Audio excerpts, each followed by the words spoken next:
त्या आई भवानी जन्म घेतला त्यांच्या पोटी शुभांनी, साक्षात होत्या त्या आई भवानी जन्म घेतला त्यांच्या पोटी शुभांनी. सन्माननीय व्यासपीठावरील मान्यवर व वंदनीय गुरुजन वर्ग व माझ्या मित्रमैत्रिणींनो, सर्वांना माझा नमस्कार.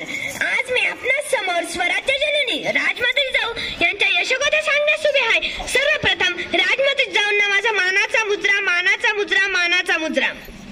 राजमाता जिजाऊ यांचा जन्म 12 जानेवारी 1598 रोजी बुलढाणा जिल्ह्यातील शिंदखेडा राजा येथे झाल्या. त्यांच्या वडिलांचे नाव लखुजीराव जाधव व आईचे नाव माळसाबाई असे होते. त्यांच्या आईचे नाव माळसाबाई असे होते. त्या लहानपणापासून युद्धकला, तलवारबाजी, घोडेस्वारी इत्यादी मध्ये कुशल होत्या.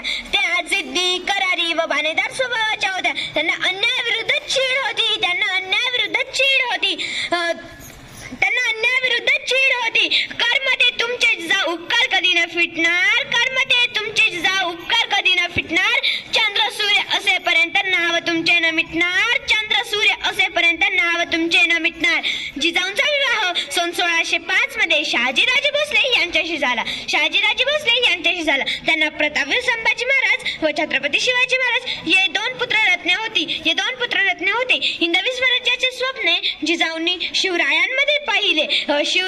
जिजाऊंनी शिवरायांना लहानपणातच शौर्य कथा सांगत जिजाऊंनी शिवरायांना चतुराई, पराक्रम, ज्ञान असे बळकडू दिले.